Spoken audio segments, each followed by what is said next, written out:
میرے ماموں فوت ہوئے تو میری مامی نے مجھے اپنا بیٹا بنا لیا تھا۔ میں اکثر مامی کے گھر میں ہی رہتا تھا۔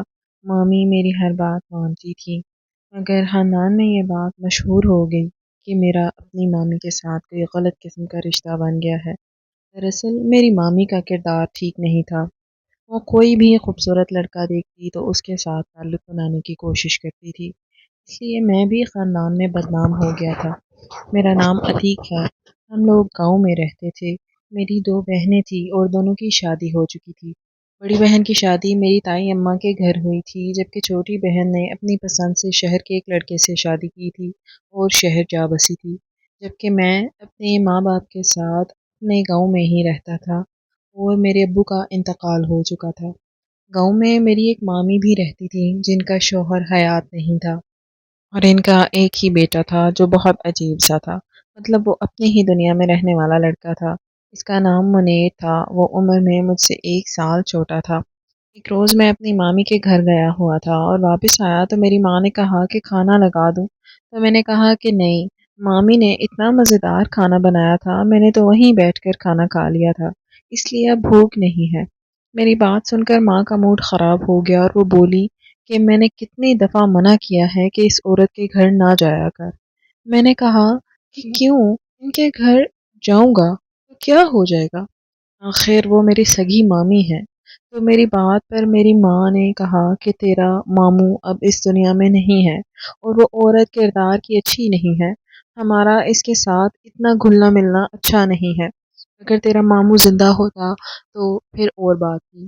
وہ گھر میں اکیلی ہوتی ہے اور بیٹا اس کا کسی کام کا نہیں ہے، تو ہر وقت اس کے گھر میں بیٹھا رہتا ہے۔ بھول گیا وہ بات جو پہلے ہوئی تھی۔ میں ماں کی بات پر ہنسنے لگا تھا کیونکہ مجھے یاد تھا مجھے میری مامی کے ساتھ بدنام کیا گیا تھا۔ دراصل میرا ماموں عمر کا زیادہ تھا اور مامی عمر میں بہت چھوٹی تھی۔ ان کی اور میری عمر میں کوئی زیادہ فرق نہیں تھا۔ میں نے کہا کہ آپ کو پتہ ہے کہ خاندان کی اس عورت نے مامی پر الزام لگایا تھا جس کی مامی سے پہلے ہی دشمنی تھی، آپ کی بھی، یعنی کہ آپ کی نند، کیونکہ ماموں نے پھوپھی کی بیٹی بجائے مامی کو پسند کیا تھا اور آپ نے بھی اس وقت اپنے بھائی کی خوشی میں اس کا ساتھ دیا تھا، اور پورے خاندان کو یہ بات پتہ تھی کہ پھوپھی نے آج تک کوئی اچھا کام نہیں کیا تھا، ہمیشہ دوسروں کی کردار کشی کی تھی، پھر بھی سب اس کی باتوں کو یقین کر لیتے ہیں۔ آپ خود سوچیں کہ ایسا کیسے ہو سکتا ہے؟ وہ میری ماں کی جگہ ہے، جیسے میرے لیے آپ محترم ہیں ایسے ہی وہ بھی ہیں، مگر میری ماں کا کہنا تھا کہ وہ اتنی سیدھی عورت نہیں ہے۔ میں نے کہا کہ آپ کو بری لگتی ہے کیونکہ ایک تو آپ کی بھابھی ہے اور دوسرا اس کی وجہ سے آپ کے اور ابا کے درمیان ہمیشہ لڑائی ہوئی ہے۔ میری ماں نے میری بات کو نظر انداز کیا اور کہا کہ وہ مجھے بری لگتی ہے اور مجھے تیرا وہاں جانا بھی اچھا نہیں لگتا، اور اگر میں تجھے کسی کام سے منع کر رہی ہوں تو میرے ساتھ کیوں بحث کر رہا ہے؟ میں نے کہا کہ ٹھیک ہے، میں آئندہ اس بات کا خیال رکھوں گا، لیکن اصل بات تو یہ تھی کہ میری مامی آج کل بہت پریشان تھی اور وہ مجھ سے ہی اپنے دل کی بات کیا کرتی تھی۔ میں ہی ان کے گھر جانا چھوڑ دیتا اور ان کی بات نہیں سنتا تو وہ کس کو کہتی؟ ویسے بھی ہمارے گھر میں ماموں کی کوئی اچھا نہیں سمجھتا تھا کیونکہ وہ ایک عجیب طرح کا انسان تھا، زندگی بھر کوئی کام نہیں کیا تھا۔ میری نانی اور امی لوگوں کے کپڑے سلائی کر کے اپنا گھر چلاتی تھی اور ابھی بھی یہی کر رہی تھی۔ پھر ایک دن ماموں نے خاندان کے کچھ امیر لوگوں سے قرضہ لیا اور باہر کے ملک چلے گئے اور سب کو یہ کہہ کے گئے تھے کہ میں وہاں جا کے یہ پیسے کسی کاروبار میں لگاؤں گا اور تم سب کے پیسے ڈبل ہو جائیں گے، لیکن وہاں جا کے وہ پیسے بھی ڈوب گئے اور خود بھی کتنا عرصہ واپس نہ آئے، اور جب واپس آئے تو ان لوگوں نے ان سے پیسے مانگنا شروع کر دیے۔ انہی دنوں میں ماموں کو ہارٹ اٹیک آیا تھا اور وہ اس دنیا سے چل بسے تھے۔ لوگوں کو ان کے پیسے بھی نہیں ملے اور ان کے مرنے کے بعد بھی کوئی ان کو اچھے الفاظ میں یاد نہیں کرتا تھا۔ آج مجھے ویسے بھی مامی نے ایک بات بتائی تھی، وہ بہت زیادہ پریشان تھی۔ انہوں نے بتایا تھا کہ میں اپنے بیٹے کا رشتہ دیکھنے کے لیے گئی تھی، لیکن جب مجھے لڑکی پسند آ گئی تو میں نے کہا کہ بیٹے کو بھی ساتھ لے جاتی ہوں۔ آج کل ویسے بھی ان باتوں کا خیال کیا جاتا ہے، جیسے ہی اس نے لڑکی کو دیکھا تو سب کے سامنے اسے مرغی کا دورہ پڑ گیا۔ منیر کو پہلے یہ مسئلہ نہیں تھا، پر اچانک ہی پتہ چلا کہ اس کو یہ بیماری ہے، اور ہمیں یہ نہیں پتہ تھا کہ اگر وہ اس طرح سے کسی بھی لڑکی کو دیکھتا ہے تو اسے دورہ پڑ جاتا ہے۔ میں اس کا علاج کروا رہی ہوں۔ میری مامی کہتی تھی کہ سب کہتے ہیں منیر کی شادی کروا دو، یہ ٹھیک ہو جائے گا، لیکن اس کی شادی کیسے کروا دوں؟ یہ تو اپنی بیوی کو دیکھے گا اور اس کے سامنے بھی ایسا ہی ہو جائے گا۔ اس طرح اس کی زندگی کیسے گزرے گی؟ اور ویسے بھی کسی بھی لڑکی کو پتہ ہو کہ یہ اس طرح کا انسان ہے تو وہ اس کے ساتھ شادی نہیں کرے گی۔ اس کے ماں باپ بھی شادی کے لیے راضی نہیں ہوں گے۔ آخر میں اس کی شادی کیسے کر سکتی ہوں؟ تب مامی کو میں نے کہا تھا کہ میرا ایک دوست ہے جو ڈاکٹر ہے، میں اس سے بات کرتا ہوں کہ کسی طرح اس کا علاج ہو جائے، منیر کو کوئی ایسی دوائی دے کہ یہ جلدی سے ٹھیک ہو جائے۔ میں نے مامی کو یہ تسلی دی تھی اور کہا تھا کہ میں کل آؤں گا اور منیر کو ڈاکٹر کے پاس لے جاؤں گا، لیکن اب یہاں میری ماں کا کہنا تھا کہ میں نے وہاں پہ جانا ہی نہیں ہے، مگر کسی کی مدد کرنا گناہ تو نہیں ہے۔ اس لیے میں نے سوچا کہ ماں سے چھپ کر چلا جاؤں گا۔ مامی بہت پریشان رہتی تھی۔ گھر کو چلانے کے لیے اس گھر میں کسی مرد کا ہونا بہت ضروری تھا، اور ان کا بیٹا تو کسی کام کا نہیں تھا۔ گھر میں اور بھی 100 کام ہوتے ہیں جو وہ خود نہیں کر سکتی تھی، اور پھر پورے خاندان کو ان سے اللہ واسطے کا بیر تھا، اور خاندان میں سے منیر کو کسی نے اپنی بیٹی نہیں دینی تھی، اس لیے وہ باہر رشتے تلاش کر رہی تھی۔ ان کو اپنے بیٹے کی شادی کرنے کا بہت زیادہ شوق تھا۔ انہوں نے مجھے کہا تھا کہ تم منیر سے بات کیا کرو، اس کے ساتھ دوستی کرو، وہ ہر وقت اکیلا رہتا ہے، اس کی کسی کے ساتھ دوستی بھی نہیں ہے۔ مامی کی بات سن کر میں نے کہا، مامی، میں نے بھی بہت کوشش کی تھی اور اس کے ساتھ دوستی کرنے کے لیے، وہ واقعی عجیب سا ہے، اپنی دنیا میں مصروف رہتا ہے، اس نے پڑھائی میں بھی کوئی اچھی خاص کارکردگی نہیں دکھائی۔ یہ تو شکر ہے آپ کو اپنے باپ کی طرف سے جو دکانیں ملی ہیں ان سے آپ کے گھر کا نظام چل رہا ہے۔ میں بھی ایک دکان پر بطور ہیلپر کام کرتا ہوں۔ پھر ایک روز میں اپنی دکان سے وقت نکال کر مامی کی طرف گیا اور منیر کو اپنے دوست کے پاس لے گیا جو کہ بہت اچھا ڈاکٹر تھا۔ مامی بھی ساتھ تھی۔ اس کو سب کچھ بتایا، اس سے دوائی لی، اس نے کہا کہ یہ ٹھیک ہو جائے گا مگر تھوڑا وقت لگے گا، بس آپ نے ایک گولی روزانہ اسے کھلانی ہے۔ پر ہم لوگ گھر آ گئے تھے، اس دوران مامی نے ایک اور رشتہ دیکھ لیا تھا۔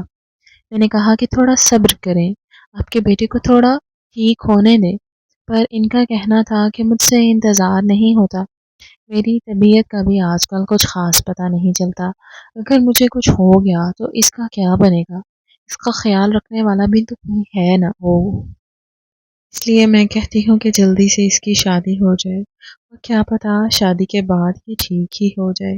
میں اسے ایک دکان بنا دوں گی تاکہ اس کا گھر چل جائے۔ مامی لڑکی دیکھنے کے لیے گئی تو مجھے بھی اپنے ساتھ لے گئی۔ وہاں جا کر ہم لوگ بیٹھے تھے تو لڑکی بھی سامنے آ گئی۔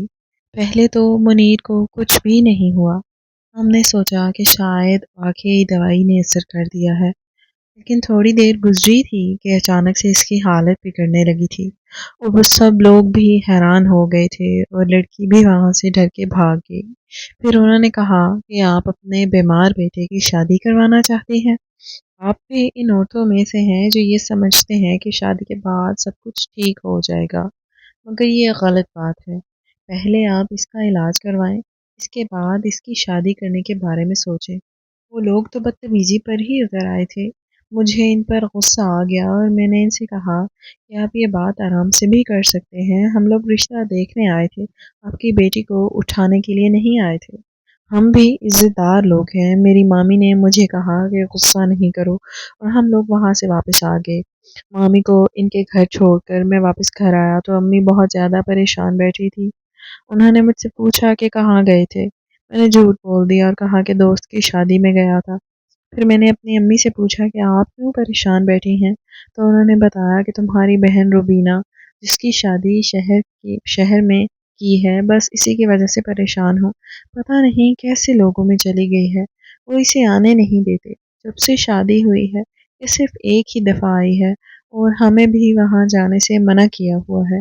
ہم لوگ بھی ایک دفعہ وہاں پر گئے تھے، तो इन लोगों ने हमारे साथ इतना बुरा रवैया रखा था कि मेरा दोबारा जाने का दिल ही नहीं किया था। पता नहीं रुबीना को इस लड़के में क्या पसंद आया था कि मैंने इस ज़िद करके इस लड़के से शादी की है। अम्मी का कहना था कि मेरी रुबीना से फ़ोन पर बात होती है, लेकिन ऐसा लगता है कि वो परेशान है और कोई बात छुपा रही है। मैं पूछती हूँ तो कहती है सब ठीक है। मैंने कहा कि अम्मी, आप बिला वजह खुद को हल्कान कर रही हैं। अगर कोई बहुत बड़ा मसला होता तो वो ज़रूर बता देती।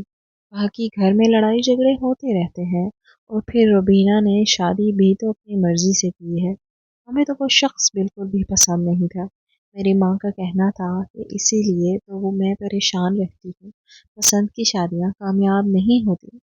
लड़की पर भी दबाव होता है, वो सब कुछ सहकर यही सोचती रहती है। अब मैंने अपनी मर्ज़ी से शादी की है तो मुझे ये सब बर्दाश्त करना पड़ेगा। और वो अपनी शादी को कामयाब बनाने के लिए शोहर के ज़ुल्म बर्दाश्त करती है। अम्मी बहुत परेशान थी, मैं उनको तसल्ली दे रहा था और कहा कि ये सब ठीक हो जाएगा, आप फ़िक्र नहीं करें। और अगर ज़्यादा परेशानी है तो मैं जाकर रुबीना के पास चक्कर लगा लूँगा। मैं ये कहकर अपने कमरे में चला गया, और इधर मेरी मामी भी बहुत परेशान थी। ये बात सारे मोहल्ले में फैलने लगी थी। जब इस तरह के एक से दो तमाशे हुए तो इस बात की कहानियाँ बन गई, और आहिस्ता आहिस्ता सबको पता चल गया कि जब भी आंटी मलाइका अपने बेटे के लिए लड़की देखने जाती हैं तो इसके लड़के को तोहरा पड़ जाता है, और लोग इसका मजाक उड़ा रहे थे। अगले रोज़ जब मैं मामी के पास गया तो मेरी मामी ने रोते हुए कहा कि मेरी किस्मत ही खराब है, पहले शौहर मर गया और अब बेटा बीमार रहता है। मोहल्ले की एक औरत ने मामी को मशवरा दिया था कि आप अपने बेटे की शादी किसी बेवा औरत से करवा दो, फिर इसी तरह का मसला नहीं होगा। ये एक तरह का टूना है। मैंने मामी से कहा कि ये मशवरा किसने दिया है, तो उन्होंने बताया कि मुझे ये बातें एक ऐसी औरत ने बताई हैं जो लोगों के मसले सुनती है और उनको तावीज़ वगैरह भी देती है। मैं इसको जानती तो नहीं हूँ, लेकिन वो मोहल्ले में किसी के घर में बैठी थी और मैं वहाँ पर गई तो उसने मेरे बेटे के बारे में सुनकर ये मशवरा दिया। अब तुम ही बताओ, मैं अपने जवान बेटे की शादी किसी बेवा औरत से करवा दूँ? मेरे बेटे के अंदर कोई बुराई तो नहीं है। मेरी मामी ने रोना शुरू कर दिया, और इनके बेटे के अंदर वाक़ई कोई बुराई नहीं थी। वो तो बस चुपचाप रहता था, किसी को कुछ कहता भी नहीं था। मैंने मामी को चुप कराया और समझाने के लिए कहा कि इस औरत ने शायद आपको कुछ सोच कर ही बताया होगा। और जैसा कि आपने बताया कि वो लोगों के मसले सुलझाती हैं, तो ऐसे मामलात को बेहतर जानती होंगी। मेरी बातों पर मामी ने हैरान होकर मुझे देखा और कहा, तुम भी ऐसी बातें कर रहे हो?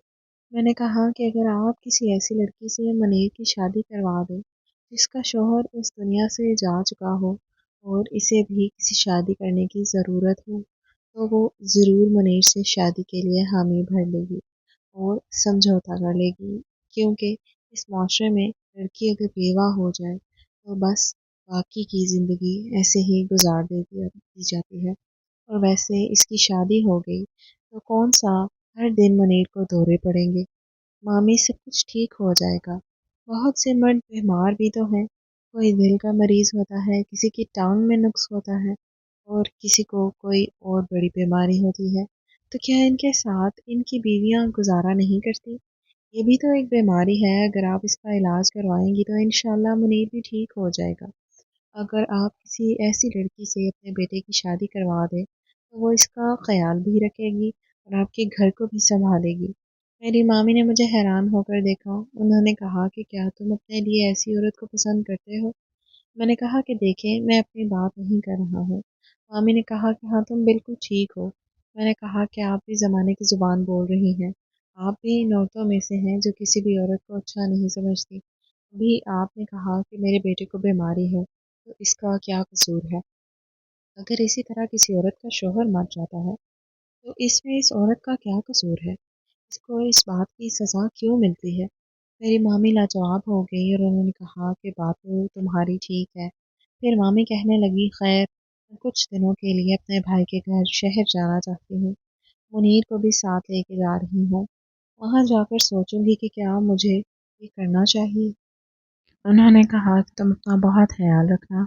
तुमने मेरा बहुत साथ दिया है, जबकि मैं जानती हूँ कि तुम्हारी माँ को ये बात पसंद नहीं है। वो तुम्हें ज़रूर मना भी करती होंगी। बेटा मेरा, तुम्हारी माँ के साथ कोई ज़्यादा मसला नहीं था। तुम्हारे मामू की शादी पर तुम्हारी माँ ने इसका साथ दिया था, मगर शादी के बाद तुम्हारा मामू सिर्फ मेरी बात मानता था, अपनी बहन की बात नहीं मानता था। बस इसी वजह से तुम्हारी माँ को मैं बुरी लगती हूँ। इसका भी कसूर नहीं है, लेकिन कभी कभी हम रिश्तों से नफरत करना अपना हक समझ लेते हैं। फिर तुम अपना बहुत ख्याल रखना और फ़ोन करते रहना। मुनीर का दिल वहाँ पर लग गया तो मैं तुमसे मिलने आऊँगी। एक दो रातें यहीं पर गुजारूंगी। क्या तुम मेरे पास रुकोगे? मैंने कहा, आप घर में अकेली होंगी, मैं ज़रूर आऊँगा। मम्मी ने कहा कि हमेशा खुश रहो, तुम बहुत अच्छे हो। अगर मेरी कोई बेटी होती तो मैं इसकी शादी ज़रूर तुमसे करवा देती। इस बात पर मैं मुस्कुरा दिया था। मामी ने कहा कि मैं कल सुबह ही शहर के लिए निकल जाऊंगी, और फिर अगले रोज़ मामी शहर चली गई। मैं अपनी दुकान को संभालने लगा। इस दौरान एक दो बार मेरा और अम्मा का इरादा बना कि रुबीना के पास चक्कर लगा आते हैं, मगर जब इससे बात करती तो इसने जल्दी से बोल दिया कि अभी मत आना, वो किसी शादी पर गई हुई है। फिर मैं भी अपने कामों में मसरूफ़ हो गया। मामी को वहाँ गए 15 दिन हुए थे कि हमें खबर मिली कि उन्होंने अपने बेटे की शादी कर दी है। तो ये सुनकर मुझे बहुत ज़्यादा खुशी हुई, क्योंकि मेरी माँ ने कहा, देखो बेटे की शादी कर दी और हमें बताया तक नहीं, और तुमसे तो वो बहुत प्यार करती थी। मैंने कहा कि इसकी शादी किसी मजबूरी में हुई होगी, लेकिन खुशी की बात है कि इसकी शादी हो गई। मैं तो शहर जा रहा हूँ अपनी भाभी को देखने। आप भी अगर चाहें तो मेरे साथ चलें, क्योंकि आपका हक बनता है। आहिर को मुनीर आपका इकलौता भतीजा है। मेरी बात सुनकर मेरी माँ कुछ देर चुप बैठी रही। फिर उन्होंने कहा, मैं भी तुम्हारे साथ चलूँगी। हालांकि इस गंदी औरत के पास मेरा जाने को दिल नहीं करता। मुझे अपनी माँ की सोच पर अफसोस हुआ था, मगर इनको ज़्यादा कुछ कह भी नहीं सकता था। हम लोग अगले ही दिन शहर जाने के लिए तैयार हो गए। ये वही शहर था जहाँ मेरी बहन रुबीना की शादी हुई थी, इसलिए शायद मेरी माँ जाने के लिए तैयार हो गई थी। वैसे हमें इनके घर जाने की इजाज़त नहीं थी। मेरी बहन ने कहा था कि इसे इसके घर कोई नहीं आएगा, पर मेरी अम्मी के दिल में हसरत थी कि शायद हम रुबीना से मिल पाएँ, इसलिए वो भी मेरे साथ ही रवाना हो गए। 2 घंटे के बाद हम लोग मामी के भाई के घर मौजूद थे। उन्होंने हमें बैठक में बिठा दिया। थोड़ी ही देर बाद मामी हमारे पास आई और बहुत प्यारी लग रही थी और खुश भी लग रही थी। मैंने भी इनको मुबारकबाद दी और अम्मी ने भी कहा कि चलो, हमारे मुनीर की शादी हो गई है, अब आगे अल्लाह नसीब अच्छे करे। मैंने मामी को कहा कि भाभी से मिलवाएं, और जब मामी ने अपनी बहू को बुलाया तो हम दोनों के कदमों तले से ज़मीन निकल गई। हम लोग हैरान रह गए, क्योंकि वो कोई और नहीं, मेरी अपनी बहन रुबीना थी, जो कि पहले की निस्बत बेतहाशा कमज़ोर हो चुकी थी। वो दौड़ कर अम्मी और मुझसे लिपट गई और धाड़े मार मार कर रोने लगी। हमने कहा कि ये सब क्या हो रहा है, ये आखिर कैसे हो सकता है। फिर मामी ने हमें बताया कि रबीना से ने अपनी पसंद से शादी की थी, मगर इसका शौहर बहुत जालिम था, इस पर बहुत जुल्म करता था, वो इसे आगे बेचना चाहता था। जब ये ना मानी तो इसने इसे तलाक देकर घर से निकाल दिया था। दारुल अमान में रह रही थी और आप लोगों को यहाँ आने से मना करती थी, ताकि आप इस हकीकत को जान ना सकें, क्योंकि इसने अपनी मर्ज़ी से शादी की थी और आपने इसे बहुत बुरा भला कहना था। फिर मामी कहने लगी, मैं दारुल अमान में अपने मनीब बेटे के लिए लड़की देखने गई थी। यहाँ मेरी मुलाकात रुबीना से हुई तो इसने मुझे रोते हुए अपनी कहानी सुनाई थी। इसकी इद्दत पूरी हो चुकी थी, तब मैंने इसकी मदद करने के लिए ये कदम उठाया और इसे अपनी बहू बनाकर अपने भाई के घर ले आई। अब ये मेरे बेटे मुनीर की बीवी और मेरी बहू है। तुमने ठीक कहा था, मैं अपने बेटे की शादी किसी ऐसी औरत से करवाऊंगी तो वो इसे संभाल लेगी। आज इनकी शादी को 1 हफ्ता हो गया है और अल्लाह का शुक्र है सब कुछ ठीक है, और एक बार भी मुनीर को दौरा नहीं पड़ा। मेरी माँ की आंखों में आंसू थे। मेरी बहन ने बड़े दुख देखे थे। उन्होंने मेरी मामी से माफ़ी मांगी और मुनीर को अपना दामाद कबूल कर लिया था। मैंने भी मामी को कहा कि आपने वाकई बहुत अच्छा फैसला किया है। और फिर हम सब लोग खुशी खुशी गांव वापस आ गए। और ये बात तो मुझे बाद में पता चली कि मेरा कज़न मुनीर मेरी बहन को पसंद करता था, लेकिन इसने ये बात कभी किसी को ना बताई थी। और जब रुबीना की शादी हुई तो इसी सदमे में वो बीमार रहने लगा था। अब फिर रुबीना इसके नसीब में आ गई थी तो वो बिल्कुल ठीक हो गया था। कभी कभी इसके साथ थोड़ा बहुत मसला बन जाता था, लेकिन तब मेरी बहन इसको अच्छे तरीके से संभाल लेती थी। और दूसरा ये कि मेरी मामी कोई बदकिरदार औरत नहीं थी, बस मामी ज़रा सख्त किस्म की औरत थी। ख़ानदान में किसी की नहीं मानती थी, बस अपनी करती थी। इसी वजह से ख़ानदान की कुछ औरतों ने मामी पर इल्ज़ाम लगा दिया था कि वो बदकिरदार है। इन औरतों में मेरी माँ भी शामिल थी, मगर अब उन्होंने मामी से माफ़ी मांग ली थी और मामी ने इन्हें माफ़ कर दिया था। और अब हमारा आपस में रिश्ता भी बदल गया था और हम लोग बहुत अच्छे तरीके से रहते थे। मेरी बहन भी अपने शौहर के साथ हंसी खुशी रह रही थी।